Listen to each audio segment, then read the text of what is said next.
네, 안녕하세요. 네, 지금 밖에는 날씨도 좋고 다들 놀러 가는 분위기인데 우리는 열심히 또 공부하러 이렇게 왔습니다. 오리오를 지금 기대하셨어요? 그 3, 4월 이제 심화 이론 다 끝나고 좀 쉬었을 것 같긴 한데 어떻게 좀 정신적으로 좀 육체적으로 좀 쉬었어요? 쉴 수가 없죠. 다시 또 바로 그냥 그 수업을 해야 되기 때문에. 자, 교재는 오리오 기출 분석은 요 교재로 나갑니다. 우리 앤드류 선생님이 색깔이 왜 이러냐고. 아무튼 그런 것 같은데. 자, 저는 그냥 개인적으로 괜찮아요. 이렇게. 자, 오리올 그 보충 자료 한 부 받았죠. 아마 보충 자료는 오늘만 나갈 겁니다. 다음부터는 따로 보충 자료가 없어요. 교재에 다 이제 포함이 되어 있고, 오늘은 강의 계획에 대해서 잠깐 언급을 하도록 하겠습니다. 자, 보충 자료 그 첫 페이지에 보시면은 이미 다 알고 계시겠지만 제 수업은 1, 2주하고 그 다음에 이제 5, 6주 이렇게 이제 진행이 됩니다. 그리고 다음 주에는 영어학을 먼저 워크숍을 하겠습니다. 목요일 날. 그렇게 이제 알고 준비를 해갖고 오시면 될 것 같고요. 자, 그 다음에 거기 강의 개요 및 목표라고 되어 있는데, 뭐 수업 진행하면서 우리가 다 이야기할 부분이기 때문에 제가 특별히 언급은 하지 않겠지만 네 번째 보면 수강생 준수사항 있죠. 그래서 여러분에게 미리 카페에다가 강의 진도표를 올려놔서 여러분이 미리 오늘 좀 풀어오시지 않았을까 싶은데, 수업 전에는 진도표에 따라서 반드시 기출문제를 풀어오셔야 돼요. 제가 모든 것을 다 아주 자세하게 하기는 좀 힘듭니다. 그래서 미리 한번 풀어보시고 마음에 그러한 준비를 해갖고 오시면 수업을 좀 더 수월하게 이렇게 진행을 할 수 있을 것 같아요. 자, 그 다음에 이제 수업 중에는 제가 판서를 많이 하게 될 텐데, 우리 교재 보면은, 판서할 수 있는 공간이 있어요. 판서한 내용을 옮겨 적을 수 있는 공간이 있는데, 제가 추천드리기는 바로 그냥 거기다 하시기보다는 연습장을 하나 준비하셔서, 일단은, 제가 판서하는 내용을 정리하고 집에 가서 다시 개인적으로 한 번 더, 정리할 때 이 교재에다가 옮겨 놓으면 좋을 것 같아요. 그래야 미닝풀한 그런 자기 학습이 좀 더 될 것 같습니다. 그리고 깔끔하게 정리가 되고 나중에 복습할 때 굉장히 좀 쉽게 이렇게 접근을 할 수가 있기 때문에 그거는 수업 중에 제가 다시 한번 말씀을 드리도록 하고, 그 다음에 수업이 끝난 후에는 기출문제 우측에 보면은 서술형 쓰기 연습이 있습니다. 중요한 그런 문장들을 한 3개에서 5개 정도 이렇게 빼놨으니까 그 정도는 여러분이 연습을 하시면 서답형 답안 쓰는데 상당히 도움이 돼요. 그래서 이 교재를 좀 잘 활용하시기 바랍니다. 그래서 좀 두껍기도 하고, 좀 크기도 해요. 그만큼 한 10배의 효과는 있을 거다, 이렇게 저는 기대를 합니다. 그래서 잘 활용해 주시길 바라고, 자, 강의 일정을 보면은, 1, 2월, 3, 4월, 5, 6월처럼 강의 분량은 거의 비슷합니다. 그죠? 그래서 1회에서 5회까지는 포놀로지를 하고, 나머지는 이제, 머폴로지, 세멘틱스, 프라그마틱스 이렇게 이제 진행을 하고요. 5, 6월도 마찬가지로, 중요도도 그렇고 분량도 그렇습니다. 그래서 포놀로지를 5회까지, 5주차까지 이렇게 진행을 하겠습니다.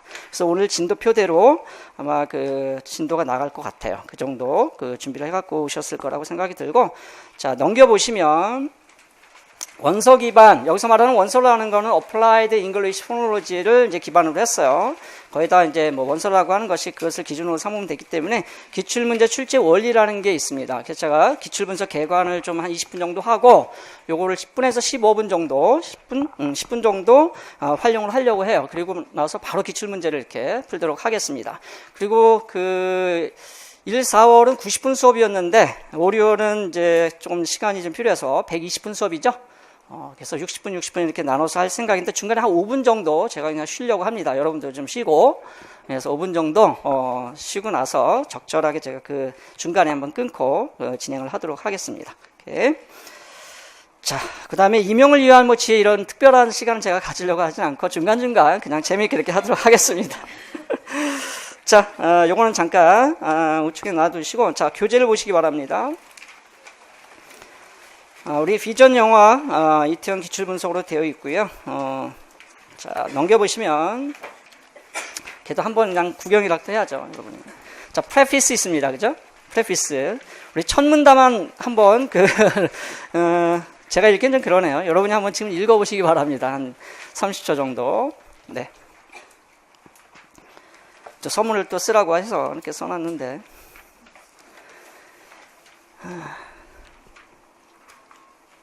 저는 이 책을 쓰면서 그렇게 생각을 했어요. 사실 기대도 되고 설렘도 있었고 행복하기도 했습니다. 그러니까 여러분도 이제 그러한 공감을 하시면 좋겠다라는 의도로 이렇게 이제 제 글을 잘 못 쓰는데 넣어놨고, 그 다음에 이제 우리 목표가 있잖아요, 그죠? 그 목표가 있으면 분명하게 가야 할 길이 있습니다.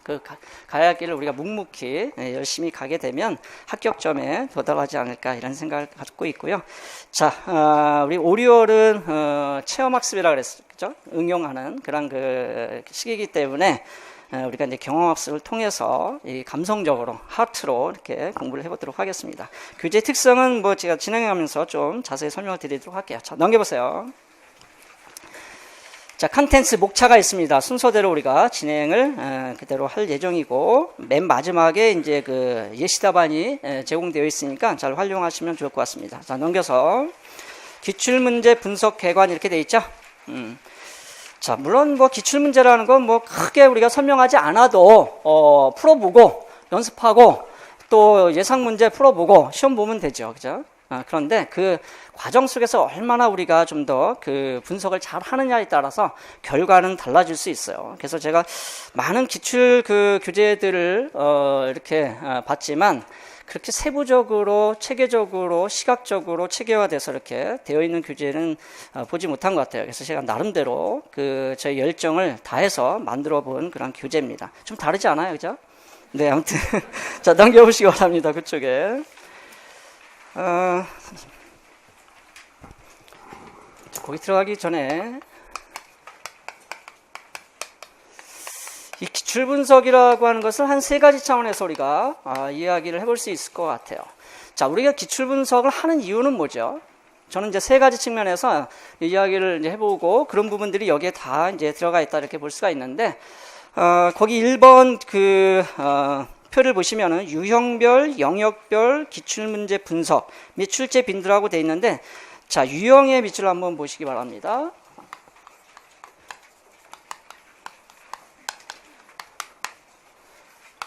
우리가 임용시험은 91년부터 시작을 했습니다. 그래서 2017년까지 거의 한 이제 30년 됐나요? 이렇게 이제 진행이 되는데,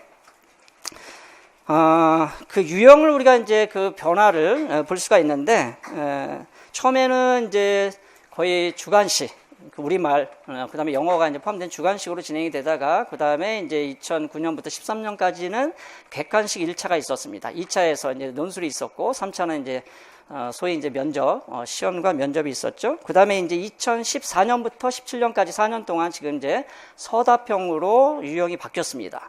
근데 우리는 이제 기출분석을 16년간 2002년부터, 그러니까 나름대로 그래도 신뢰도가 좀 있고 타당한 그런 문제를 우리가 다룰 수 있는 시기가 2002년부터인 것 같아요. 그리고 또 실제 평가원에 가면 2002년부터 기출문제가 탑재되어 있습니다. 뭐 그런 이유도 있고 해서 한 15년, 16년 작년까지 해서 이렇게 이제 분석을 하면 웬만한 그런 부분들을 우리가 다 다룬다 이렇게 생각이 들었어요. 그래서 유형의 변화를 읽고 특히 지금 서답형 유형에서 요구하는 그런 기입형과 서술형과 논술형을 써내는 그런 연습을 우리가 하면 좋을 것 같고요. 그 다음에 이제 2002년부터 2013년까지 그런 유형들도 우리가 한번 참고할 필요가 있습니다. 왜냐하면 평가 범위나 평가 내용은 다 그 안에서 우리가 결정을 할 수가 있기 때문에 그렇거든요. 자, 두 번째 이제 금방 얘기한 것처럼 뭐냐면 범위입니다. 우리가 이제 기출 분석을 한다는 것은 학습 범위를 우리가 정하는 거예요. 이것은 여러분이 하기 쉽지 않습니다. 그죠? 이렇게 많은 연도의 기출문제를 일일이 다 분석한다는 것은 어마어마한 시간이 걸려요. 저야말로 이런 이 기출 분석을 하면서 여러분에게 정말 세이브 시켜주기 위해서 엄청나게 시간을 많이 투자한 거거든요. 그래서 학습 범위를 제가 다 정했고 그것이 1, 2월, 3, 4월 교재 목차에 그대로 8개의 챕터로 들어가 있는 겁니다. 그 다음에 이제 뭐냐면은 중요한 게 평가 내용이죠. 어떠한 내용을 평가하느냐 이것을 우리가 보는 거예요. 저는 이것을 그냥 이렇게 뭔가를 아주 확실하게 좀 시각적으로 제공하기 위해서 이 표를 만든 거예요. 그 표 하나 만들기 위해서 하여튼간 그 많은 그 시간 투자가 됐지만 여러분에게는 아주 그 효과적으로 이렇게 그 진행이 될 거라는 생각이 듭니다. 자, 학습 범위하고 학습 내용이 분명하게 이제 들어가 있다는 걸 이제 알 수가 있겠고, 또 하나는 뭘까요?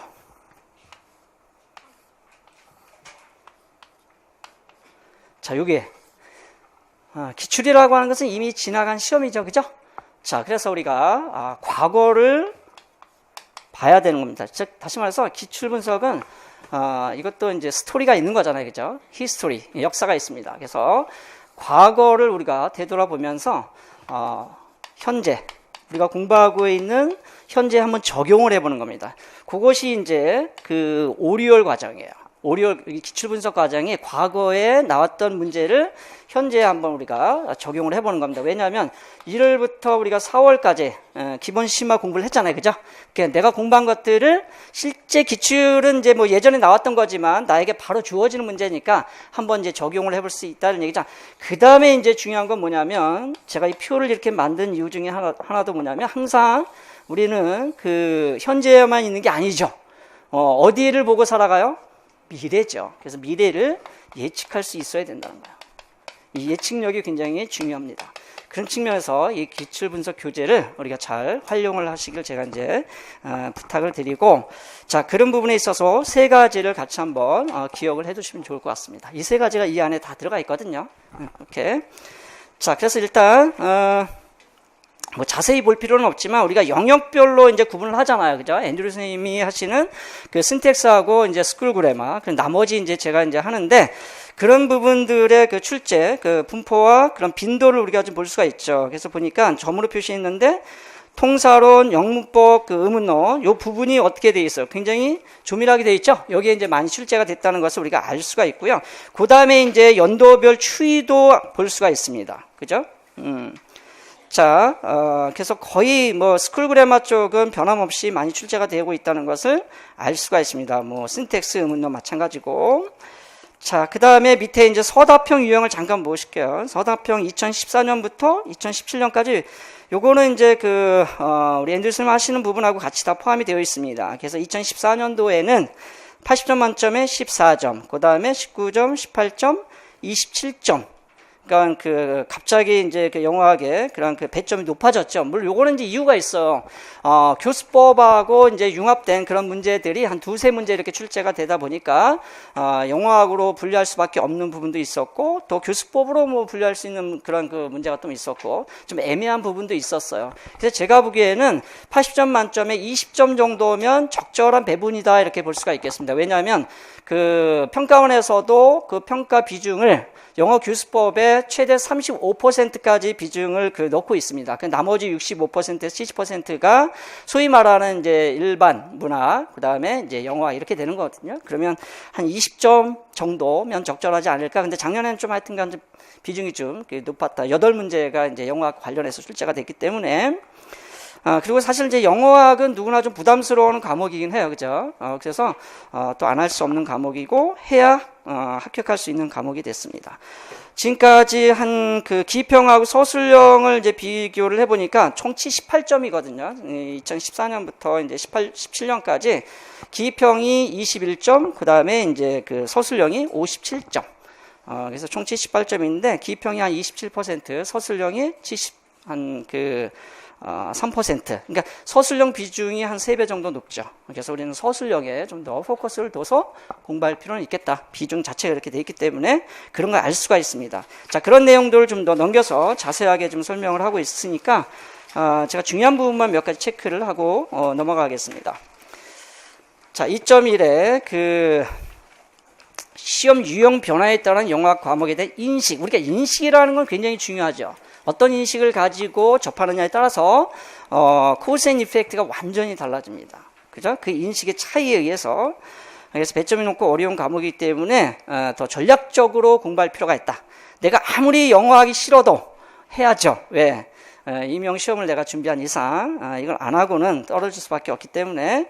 자, 그 다음에 이번에 서술형 비중이 높다고 했습니다. 그죠? 73%의 비중을 차지하고 있기 때문에. 자, 그 다음에 3번에 비중이 높은 영역을 좀 더 공략할 필요가 있겠죠. 그래서 저희도 이러한 그 강의 계획을 짤 때 비중이 높은 것을 먼저 넣고 더 많은 그런 그 시간을 배분을 하고 있는 거죠. 자, 2.2에 학습 방향 및 답안 작성 요령 이렇게 되어 있습니다. 그래서 이제 그 블랭크 문제는 거의 테크니컬 텀으로 물어봅니다.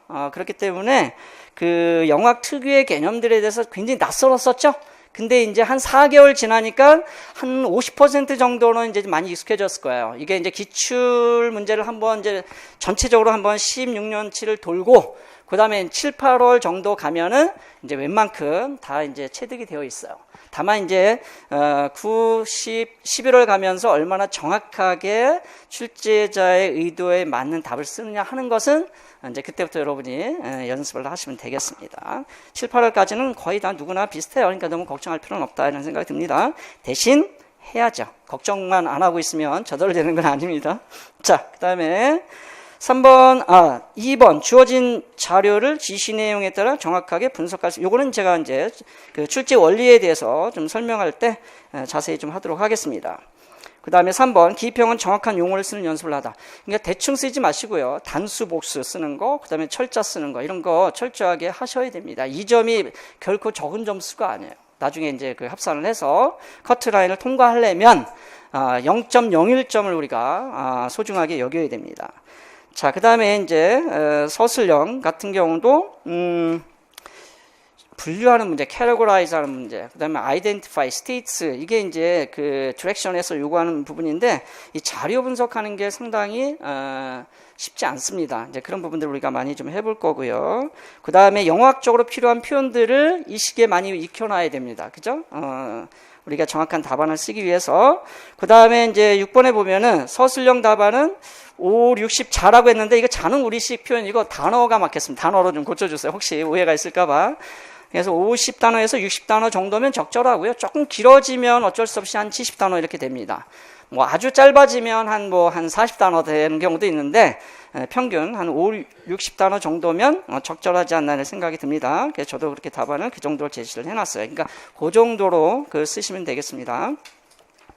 자, 그 다음에 영역별 고득점 학습 전략이라고 되어 있는데 이거는 이제 수업을 진행하면서 또 말씀을 드리도록 하겠습니다. 오케이. 자, 넘겨서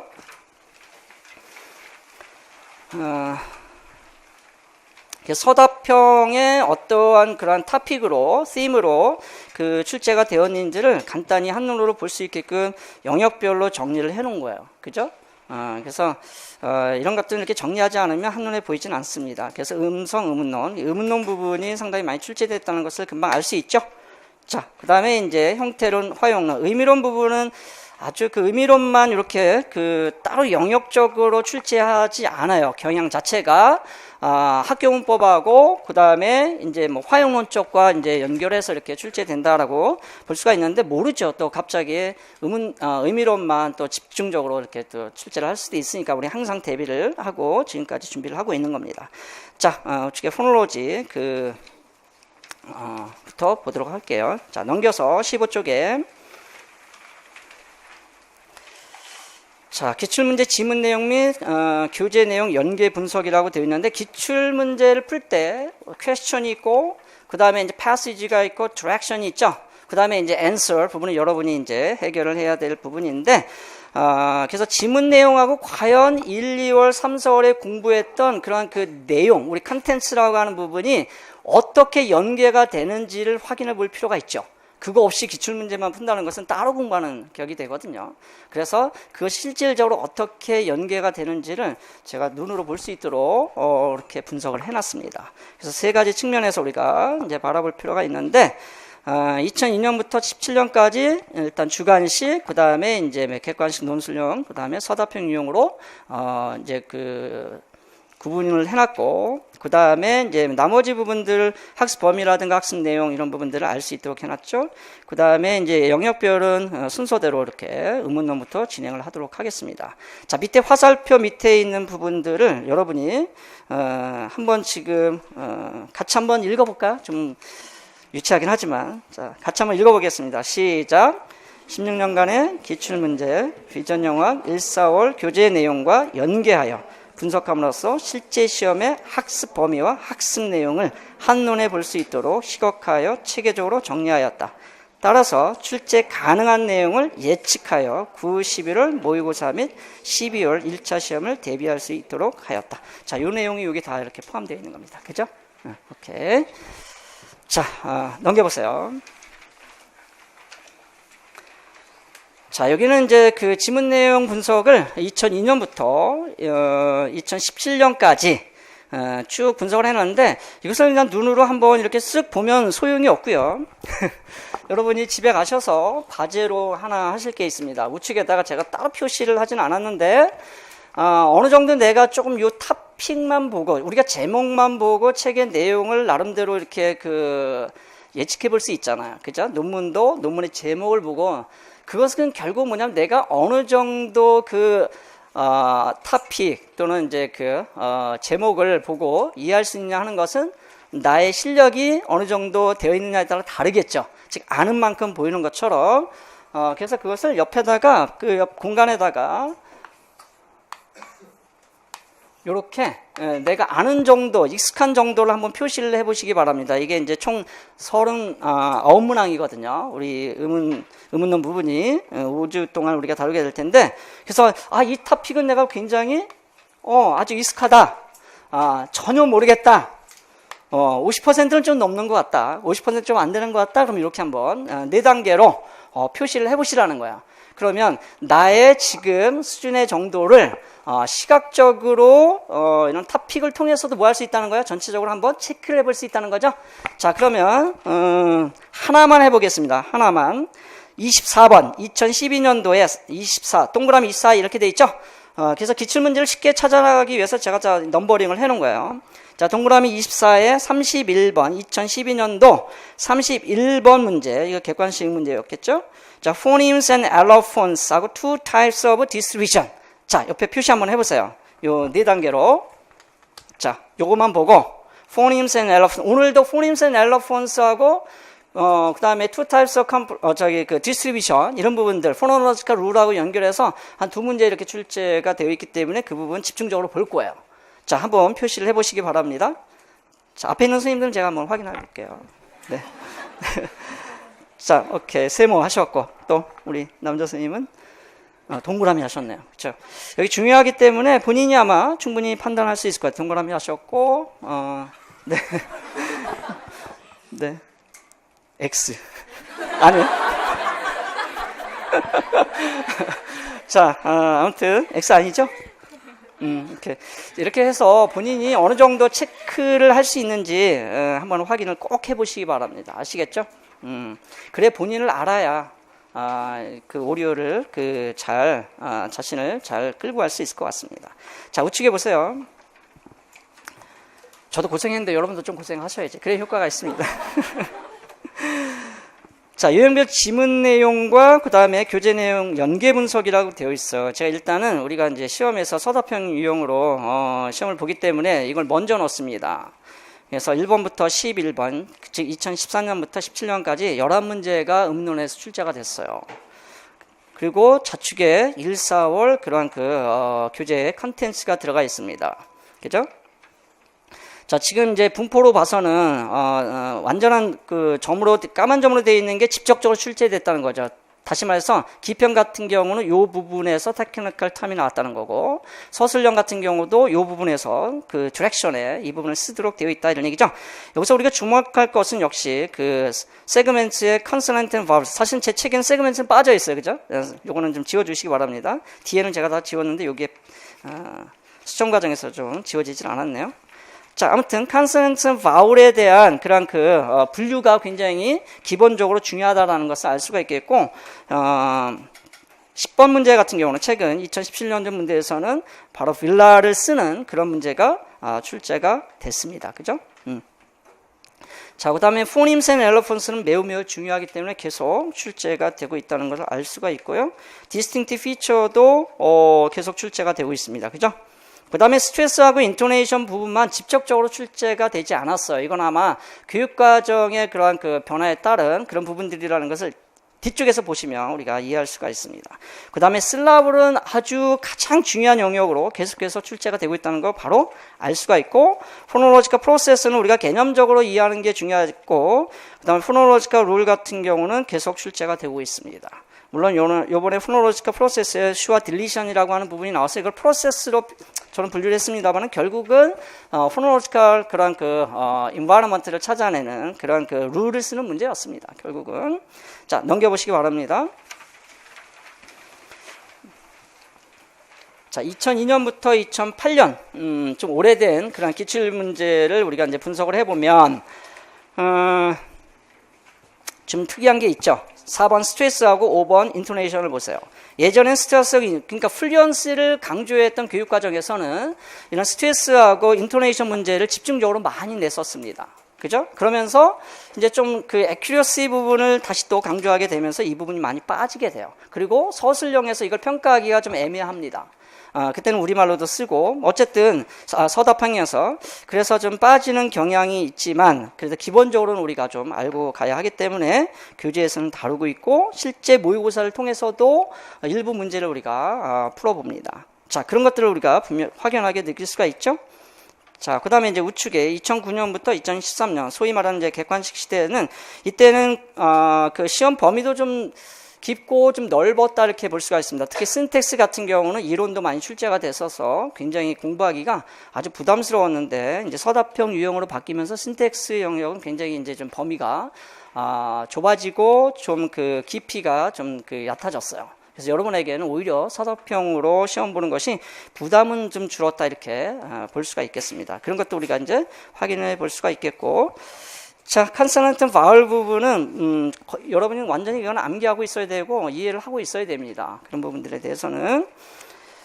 자, 전반적으로 두루두루 출제가 되고 있다는 걸 알 수 있습니다. 왜냐하면 이때는 객관식이었기 때문에 문제 수도 좀 많았어요. 그래서 저 분포적으로 많이 이렇게 나타난다는 것을 알 수가 있습니다. 오케이.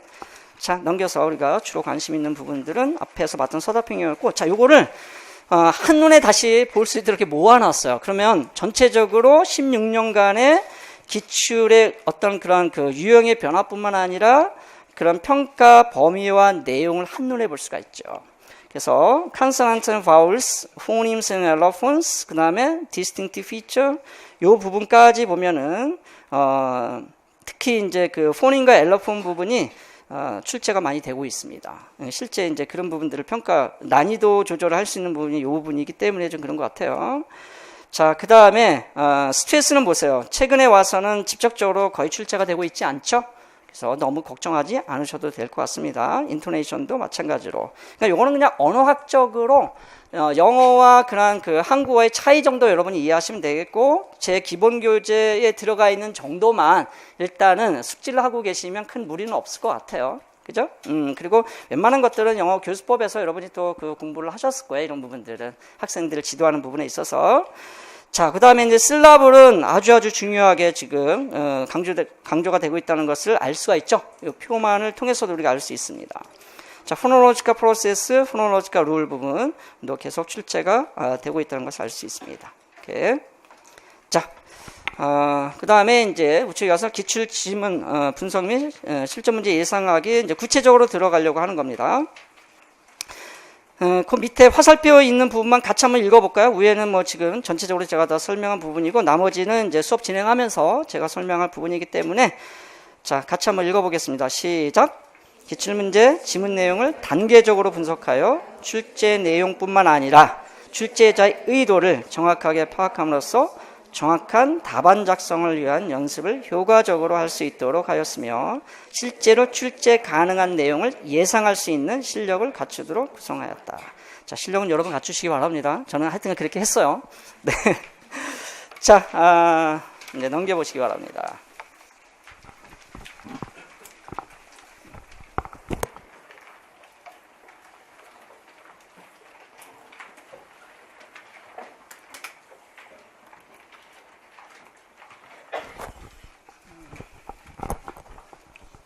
(2014년도) 전공 A 기평 11번 문제, 우리가 이제 처음으로 이제 다루게 될 때고, 여기는 제가 좀 자세히 하겠습니다. 첫 문제이기도 하고, 제가 개인적으로 기입형 문제 중에서 지금 2014년부터 2017년까지 가장 잘된 문제라고 평가하는 그런 문제예요. 그리고 평가원에서 그 임용시험의 출제에 어떤 그런 원리라든가 뭐 이런 부분들을 잘 반영하고 있는, 그러면서도 쉽지 않은 문제. 그러니까 아주 난이도가 상 중에서 상 문제는 아닙니다. 제가 보기에는 중상이거나 뭐 상하 정도 되는 그런 문제이긴 한데, 상당한 그런 변별력을 가질 수밖에 없었던 문제예요. 여러 가지 그런 컨텐츠를 다 아우르는 그런 문제였다고 이제 평가를 하게 되는데, 그것을 어떻게 볼 수 있냐면 한 장 넘겨보세요. 한 장 넘겨보면은 여기 한 문제가 네 쪽으로 한 세트로 되어 있습니다.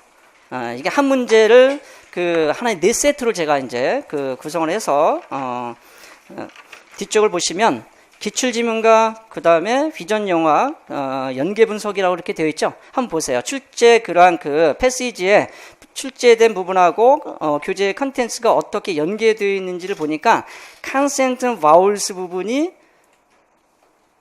연계되어 있죠.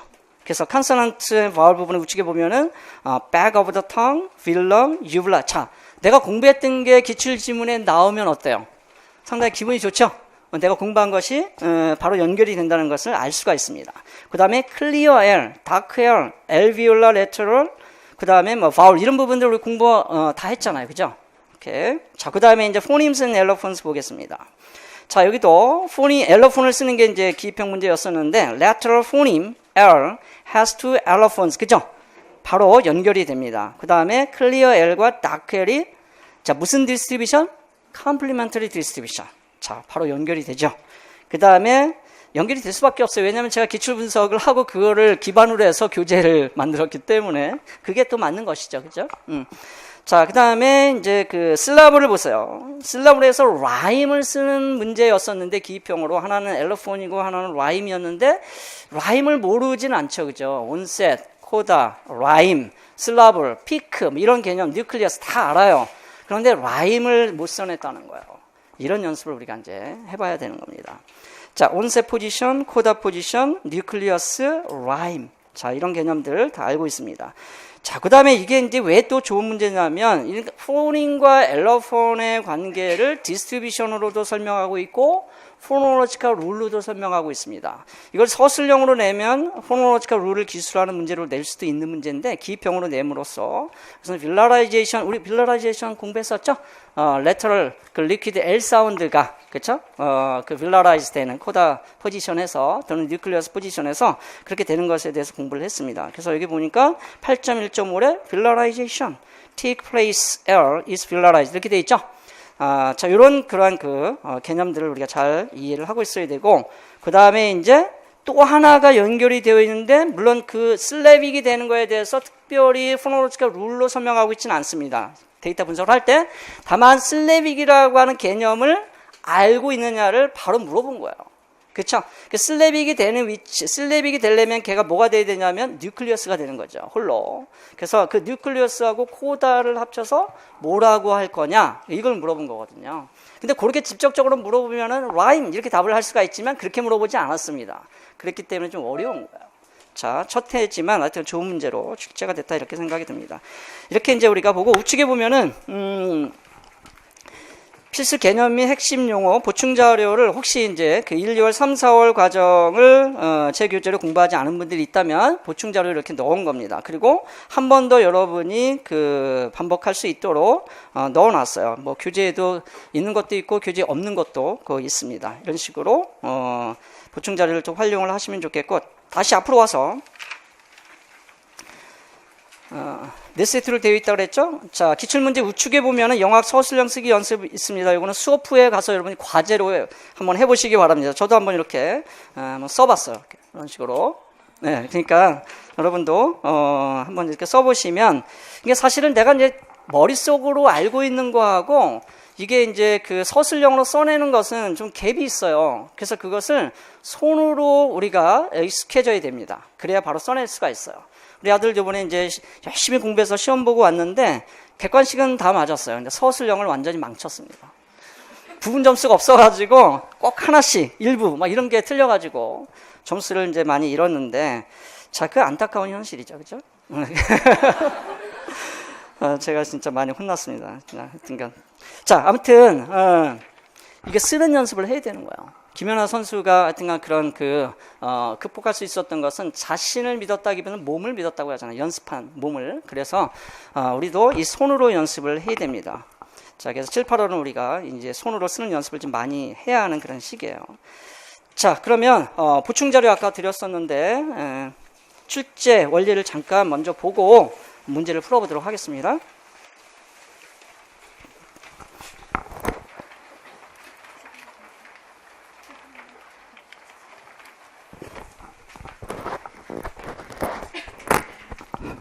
여러분도 좀 더우신가요? 여러분 괜찮아요? 지금 에어컨이 좀 들어오는 것 같긴 한데. 자, 제가 웬만하면 안 닦으려고 했는데 머리가 자꾸 이상해져가지고 모니터링 해보면 막 아톰머리도 나오고 막 이래서. 자, 보세요. 여기 이제 기평하고 서술형이 어떻게 이제 그 원서를 기반해서 출제가 되는지 제가 작년 7, 8월 이제 그 어플라이드 강의할 때 자세하게 설명을 드렸었는데 오늘은 잠깐 심플하게 이렇게 설명을 하겠습니다. 여러분 다 이해하실 수 있을 것 같아서. 일단은 그 원서를 요즘 같은 경우는 그렇게 많이 인용을 하진 않습니다. 아주 핵심적인 것만 가지고, 저 역시 문제 만들 때 그래요. 예전처럼 그냥 지문에서 블랭크 뻥뻥 뚫어놓고 이렇게 기입형 문제를 내는 게 아니기 때문에 데이터 분석을 다 할 수 있도록 지문을 재구성해야 돼요. 그래서 그런 부분들에 있어서 원서는 우리가 바로 출제되는 그런 교재는 아니다. 그러나 원서의 내용을 통해서 우리가 문제가 출제가 되기 때문에 그런 부분들의 그런 원리를 좀 아는 것은 도움이 될 것 같아요. 자, 우리가 기출문제 금방 봤듯이 퀘스천이 주어지고 이 기입형의 퀘스천은 밑에 있습니다만은 그 디렉션이 같이 포함된 거죠. 그래서 유형은 5가지 유형으로 이렇게 되어 있는데 결국은 한 가지 유형이에요. 그죠? 기입형에 블랭크를 이제 채워 넣어라 이런 얘기죠. 근데 이제 블랭크를 채워 넣을 때 좀 브로드하게 one word, two words 이렇게 쓰는 경우도 있고 어떤 경우도 있냐면 from the passage 해서 좀 더 구체적으로 그 범위를 정해 주는 경우도 있고 그 다음에 이제 세 번째 보면은 동그라미 세 번째 distinctive feature라고 해서 아예 그런 feature의 개념, feature의 용어를 쓰도록 코로나리였죠. 이렇게 구체적으로 제시해 주는 경우도 있습니다. 그러니까 그럴 때는 그렇게 써줘야 돼요. 오케이. 자, 그 다음에 use the same word 이런 부분들을 참고하셔서 쓰셔야 되는데 이거 무시하는 경우들이 간혹 있습니다. 일부러 무시하진 않지만 자기도 모르게 그렇게 하는 경우들이 있어요. 그러니까 그런 부분들을 우리가 연습하는 겁니다. 자, 그 다음에 answer 부분을 먼저 보면은, 이런 식으로 출제가 됐었다. 여러분, 모르는 용어는 없죠? 그죠? 이번엔 제가 이제 스트레스 쉬프팅하고 스트레스 뉴트럴은 사실 이 형태론에서 공부했던 그런 개념 용어이긴 한데, 의문론하고 관련이 있어서 같이, 풀어볼 예정입니다. 자, 그러면 다시 위에 올라가면은, 이제 패시지 구성이 어떻게 되어 있냐면, 원서에는 특히 어플라이드 같은 경우는 이게 전문 용어하고 그다음에 일반적인 용어들을 그냥 섞어 쓰고 있습니다. 근데 우리는 이제 전공자니까 아무래도 테크니컬 텀을 중심으로 해서 공부를 하게 되죠. 그리고 자세히 기술을 하는 그런 교재입니다. 상당히.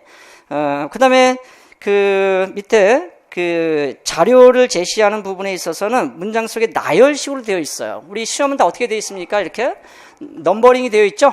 분류를 해놨는데, 이 어플라이드 교재 같은 경우는 가장 참 마음에 안 드는 부분이 이게 넘버링을 해놓지 않고, 문장 안에 데이터를 넣어놨기 때문에 잘 구분이 안 됩니다. 꼼꼼하게 아주 집중해서 읽고 내가 다시 한번 정리를 해줘야 돼요. 그래서 작년에 3, 4월 새벽 특강할 때는 제가 그걸 다 분류를 해놨었거든요.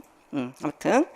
자, 그 다음에 이제 자료 분석에 대해서 어플라이드에서는 비교 설명한다든가 분류한다든가 목록화한다든가 의문규칙 도출 과정을 다소 길고 장황. 자, 밑줄 그어보세요. 다소 길고 장황하게 이제 기술을 합니다. 이게 이제 서양식의 기술 방식이죠.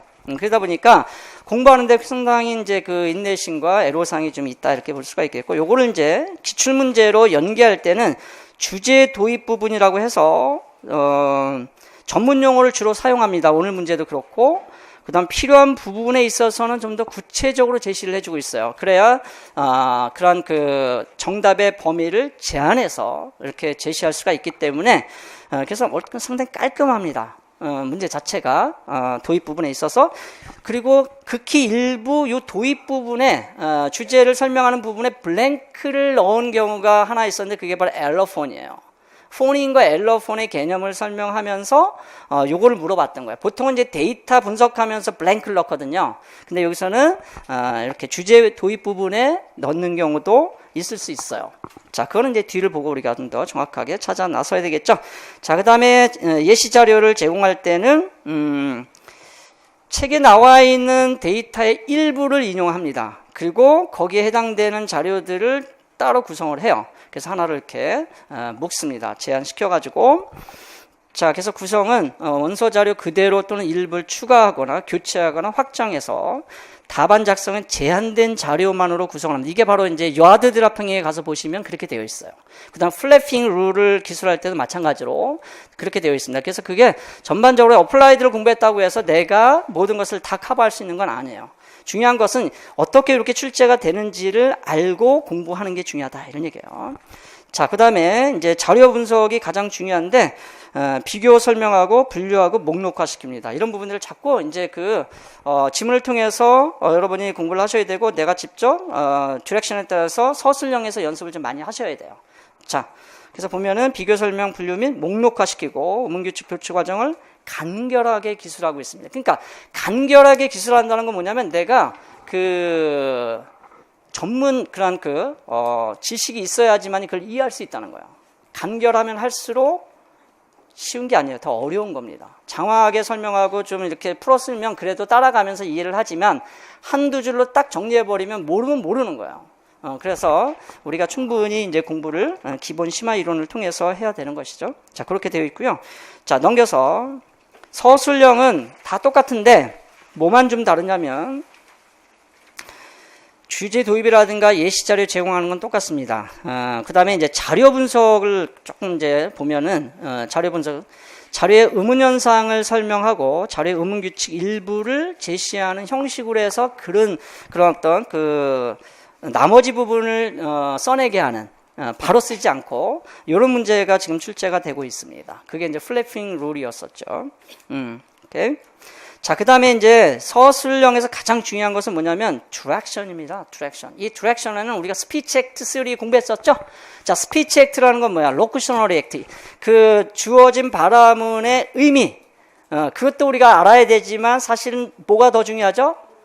일러쿠셔널 액트, 즉 퍼포머티브 벌브를 통해서 표현하고자 하는 그런 경우도 있지만 숨겨진 그런 의도. 근데 여기서는 숨겨진 의도라기보다는 일반 영어나 문학은 숨겨진 의도를 많이 찾으라고 하더라고요.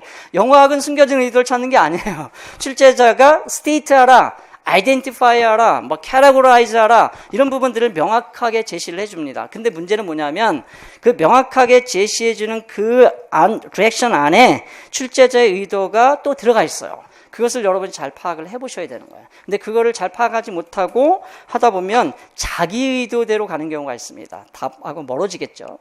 자, 근데 본인은 맞았다고 생각하는데 나중에 보면 틀린 경우들이 상당히 많이 있습니다. 그래서 이 지시문을 우리가 정확하게 잘 읽고 분석해서 답을 써내는 그런 연습을 좀 많이 할 필요가 있습니다. 일단은 기출에서 우리가 조금 예시답안을 통해서 공부를 해보고 7, 8월부터 연습을 하시면 될 것 같아요. 자, 그래서 여기도 보면 크게는 기껏해야 여기서는 명령문으로 되어 있습니다만은 스테이트 하라, 아이덴티파이 하라, 캐테고라이즈 해라. 근데 이제 플래핑에서 좀 어려웠던 건 뭐냐면 아이덴티파이하고 캐테고라이즈하고 스테이트까지를 연속적으로 하라고 하니까 좀 피곤했던 거예요. 알면서도 많이 틀릴 수밖에 없었던 그런 문제였습니다. 자, 그래서 우리 기출문제를 통해서 한번 확인을 해보도록 할게요. 자, 좋습니다. 그러면 출제 원리를 우리가 머릿속에 좀 기억을 하면서 문제를 한번 풀어보도록 할게요. 자, 1번까지만 풀고 잠깐 쉬도록 하겠습니다. 자, 요거는 2014년도 기평 11번 문제였는데 제가 토픽을 뭐라고 줬냐면 빌라라이제이션 하면 기억이 나나요? lateral liquid L 사운드가 코다 포지션에서 빌라라이즈 되는 그런 현상이고, 그 다음에 요거와 관련해서 syllable structure라고 이렇게 되어 있는데, 제목은 여러분이 또 이거를 참고해서 다시, 한번 직접 이렇게 해보실 수도 있는데, 여기에 토픽은 뭐냐면 요거예요.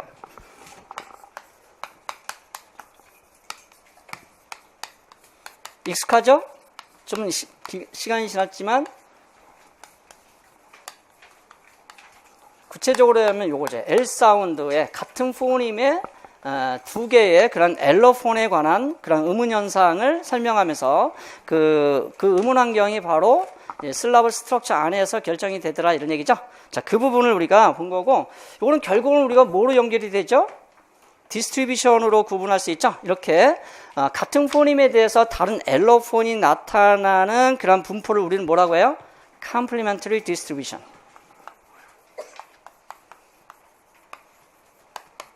Complementary distribution이고, 자, 요거는 결국은 이 Complementary distribution을 뭐로 설명을 하게 되죠? 기술하게 되죠? Phonological rule로 기술하게 되죠? Phonological rule.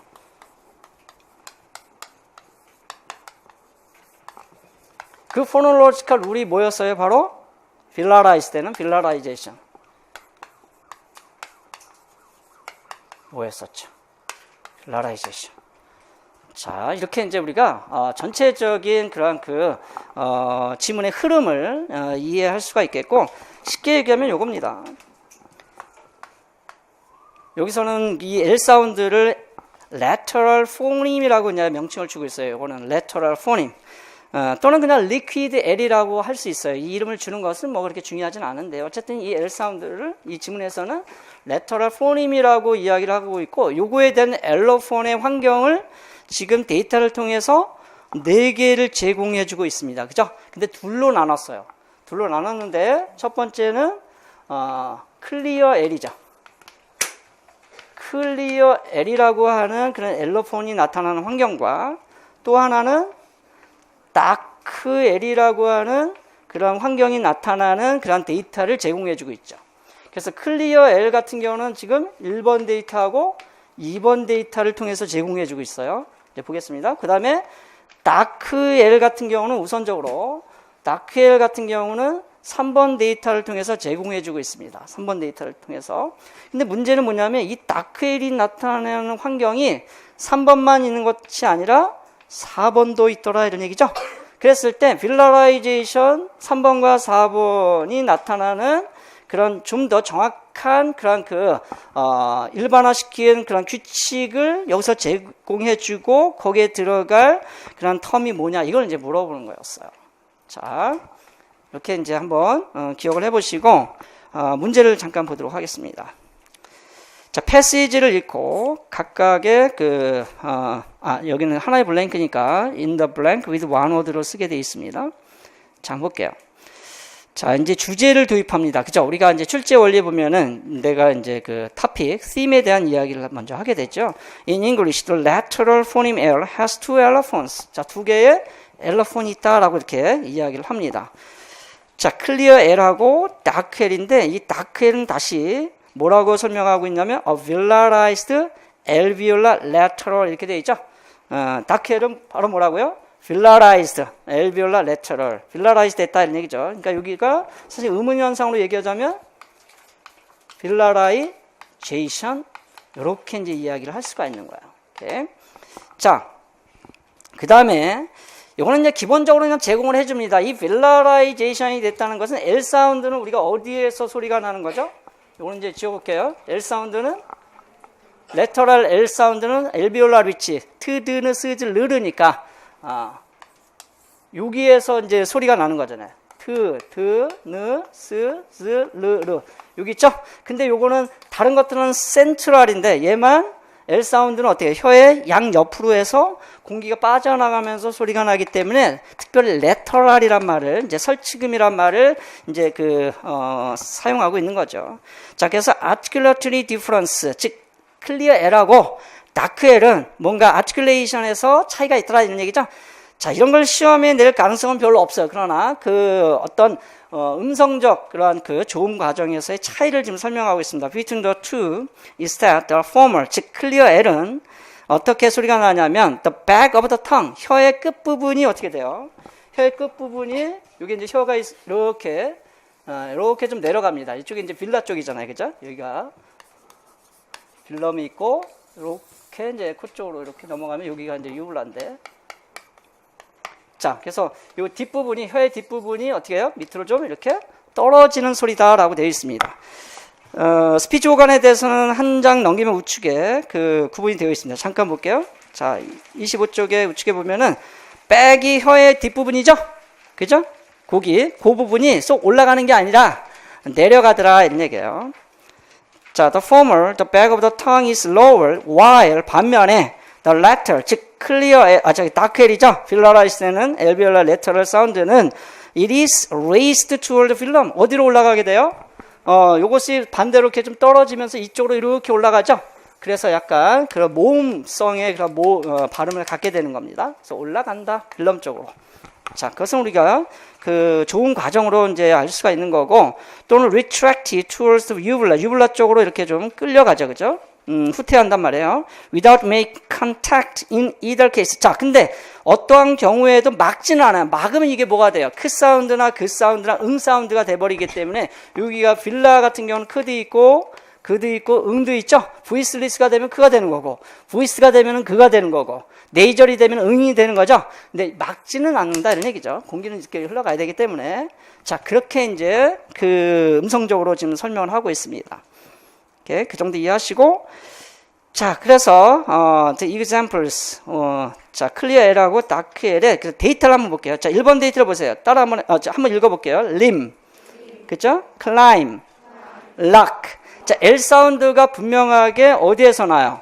요쪽. 그리고 이렇게 좀 느낌이 내려가는 느낌이 받죠?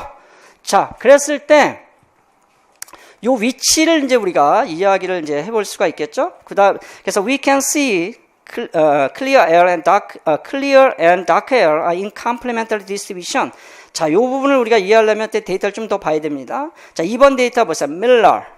따라해보세요. Miller. Yellow. Billow. 자, L 사운드가 달라졌어요? 거의 달라지진 않았죠? L 사운드가 역시 이게 좀 어느 정도는 이쪽으로 가서 이렇게 소리가 난다는 것을 알 수가 있습니다. 자, 그 다음에 이제 3번과 4번을 볼게요. 그러니까 1번, 2번은 클리어 L을 지금 설명하고 있는 거예요. 그죠? 클리어 L을 설명하고 있고, 다음에 이제 3번을 보도록 하겠습니다.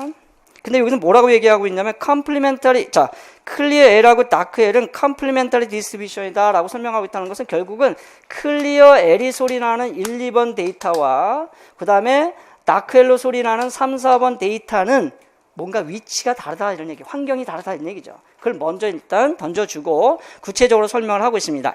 자, clear air appears in onset position as in 1 and 2. 자, 이 말을 우리가 이해를 해야 되죠. 중요한 것은 여기서 onset이란 말이에요. 자, lime, climb, lock, miller, yellow, 그 다음 billow. 자, 1번 데이터는 onset이라는 거 금방 알 수 있습니다. 모음 앞에 바로 컨소넌트가 하나 왔기 때문에 onset이라는 거 금방 알 수 있죠. 자, 그 다음에 클라인 같은 경우는 뭐 2개가 왔고, 이제 C1, C2 자리에 온 건데, 요거는 이제 간단히 표시를 해보면, 요런 경우죠. 자, 여기 클라임 할 때 요런 경우. 그래서 C 하나 왔을 때 요 L 사운드, C1, C2가 왔을 때 클라임 할 때 요 L 사운드. 어쨌든 모음 앞에 오는 소리를 뭐라고 그래요? 온셋이라고 한다 이런 얘기다. 그러니까 아하, 얘의 환경은 바로 뭐냐면 온셋이다라는 것을 지문에서 지금 이야기하고 있어요. 그죠? 지문에서. 자, 반면에 dark air appears in a coda position. 자, 밑줄 가보세요. 여기도 coda라는 말을 그대로 하고 있습니다. as in 3. 자, 근데 2번은 우리가 잠깐 짚고 넘어가야 돼. 2번 보니까 L 사운드가 모음과 모음 사이에 끼어 있죠. 그쵸? L 사운드가 어디에 끼어 있어요? 모음과 모음 사이에 끼어 있죠. 다시 말해서 자, 여기가 C가 있고 여기 있고 C, V 그 다음에 뭐 이렇게 간다 그러면 여기에 끼어 있단 말이에요. 여기에 끼어 있으면 요거는 우리가 온셋으로 봐야 돼요? 코다로 봐야 돼요? 이미 슬라브 스트럭처에서 우리 공부했었죠? 맥시멈 온셋 프린시플에 의해서 가능한 거의 다 가능하겠죠. 뭐 특별한 경우가 아니면 응이나 G 사운드를 빼게 되면은 전부 다 이게 뭐가 된다? 온셋이 된다. 그래서 여기서 이쪽과 이쪽을 우리가 구분해 줄 수가 있죠. 그래서 얘 또 온셋이다 이렇게 이제 여기서 같이 얘기를 하고 있는 거예요. 1, 2번 데이터의 L 사운드는 전부 다 이렇게 인터보켈릭 한다 하더라도 온셋 위치에 있다라고 이제 이야기를 하고 있는 거예요. 그러니까 클리어 L로 발음이 되는 거예요. 해보세요. 밀러 이렇게 되죠. 이렇게 발음 안 하잖아요. 밀러 이렇게 발음하죠. 그 다음에 옐로우 이렇게 하지 않고 옐로우 이렇게 발음하죠. 어쨌든 below에서 L 사운드가 온셋으로 발음이 된다는 걸 알 수 있습니다. 뭐 자세히 여기 설명하고 있지는 않아요. 그냥 온셋에서 1, 2번 데이터가 온셋 포지션에 있을 때 클리어 L이 된다라고만 간단하게 지금 설명하고 있습니다. 그러니까 우리가 그걸 이제 알고 지나가야 되겠죠? 자, 반면에 dark and appears in a coda position as in 3. 자, 3를 한번 볼게요. coda position 이제 해보세요. mirror, feel, fire, mirror. 근데 이걸 우리 영어를 공부했기 때문에 밀하고 발음하지 않고 mirror하고 발음한다는 거 알 수 있죠? 이게 이렇게 올라가면서, 그죠? 공부했던 거 좀 기억나시죠? 자, 그래서 요거는 위치가 뭐다? 코다 포지션에 지금 나타나고 있는데 3번 데이터를 보니까 컨소넌트가 2개 오는 경우도 있네요. mirror 할 때, 그죠? 자, 그래서 여기 보면은 컨소넌트가 1, 2 있을 때 요 위치에 이제 오는 경우죠. 전부 다. 하나인 경우는 요 위치, 2개인 경우도 mirror 할 때 요 위치. 즉 결국은 얘의 위치는 뭐다? 코다 위치다. 이렇게 이제 우리가 이야기를 해볼 수가 있다. 이런 뜻입니다. 코다 위치다. 자, 여기까지 이해하셨죠? 이렇게 여기까지 이해했어요. 자, however, 여기 뒤에 연결해야 되겠구나. 코다 position as in 3, the rule involved seems to be that. 자, 그 룰을 보니까, 자, 이제는 알겠죠? 이게 complementary distribution이구나. 하나는 온셋이고, 하나는 코다이기 때문에 각각 다른 소리가 나는구나. 그죠? 엘러폰이라고 하는 것은 같은 포님에 대해서 complementary distribution에서 각각 다른 소리로 그래서 표시도 달리한 거잖아요. 그죠? 자, 그 이야기를 지금 하고 있는 거예요. 자, the rule involved seems to be that velarization takes place. 자, 밑줄 가보세요. velarization takes place whenever, 자, L 사운드가 is in a coda position. 코다 포지션에 나타나게 되면은, 이 포지션에 나타나게 되면은, 빌라라이제이션이 일어나는구나. 라는 걸 지금 설명하고 있는 거예요. 그죠? 코다 포지션에, 그러면 온셋은 빌라라이제이션이 일어나요? 안 일어나요? 안 일어나죠. 코다 포지션에 빌라라이제이션이 일어나는구나. 자, 그런데 4번 데이터가 이제 문제가 될 것 같아요. However, the cases in 4 cannot be explained by this rule. This rule이라는 건 뭐예요? 빌라라이제이션이 분명히 여기 4번 데이터도 빌라라이제이션이 발음을 해보면 일어납니다. 다케일이 되는데 요 룰, 다시 말해서 이너 코다 포지션에서 일어난다라고 하는 요 룰만 가지고는 설명이 안 되더라 이런 얘기예요. 자, 왜냐하면 because dark hair is syllabic. 이 부분이 이제 우리가 바로 심플하게 아주 간결하게 설명이 되어 있지만 이해를 하고 넘어가야 되는 거죠. 이걸 이해 못하면 블랭크를 채울 수가 없었던 거예요. 자, dark hair is syllabic이 되고 constitute a nucleus. 자, 밑줄 가보세요. constitute a nucleus. 뭐를 형성한다고요? 뉴클리어스를 형성하더라 이런 얘기죠. 자, 그 예를 보니까 4번 데이터 볼까요? middle, bubble, tunnel 이렇게 되어 있죠. 자, 이건 뭐냐면 C1, C2가 있는데 여기에 바로 다크헬이 일어나죠. 다크헬. 여기가 바로 다크헬이 일어나는데 얘가 결국 뭐가 된다는 거예요? 슬래빅이 된다는 거죠. 요게 슬래빅이 된다는 거예요. 슬래빅이 된다는 것은 결국은 슬라벌 스트럭처에서 뭐가 된다? 뉴클리어스가 된다 이런 얘기예요. 뉴클리어스가 되더라 이런 얘기예요. 자, 그럴 때도 뭐가 일어나더라? 빌라라이제이션이 일어나더라 이런 얘기죠. 그런데 3번 데이터를 통해서 어디에서만 빌라라이제이션이 일어난다 그랬어요?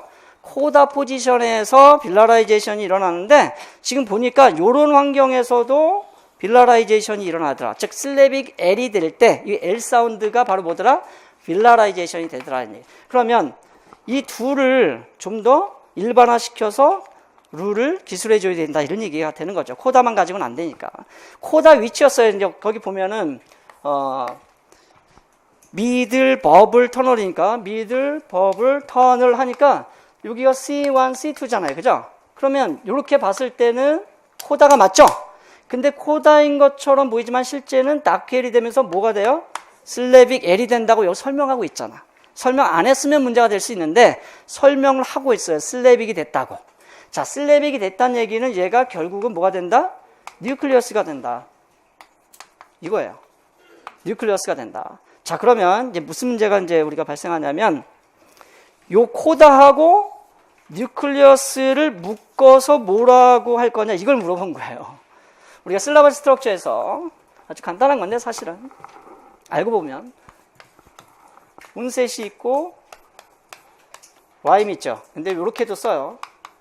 근데 우리는 이제 이렇게 알아두면 좋을 것 같아요. 뉴클리어스.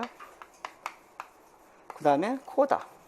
자, 이게 3번 데이터가 코다에서 일어난 거예요. 그죠? 4번 데이터가 뉴클리어스가 된 거예요. 슬랩이 됐으니까. 그러면 결국은 슬라블의 이 부분에 포함되어 있다면 뭐가 일어난다?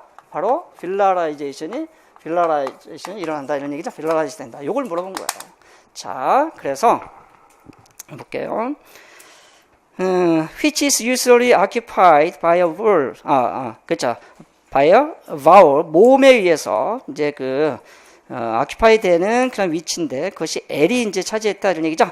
By minimally modifying the above rule.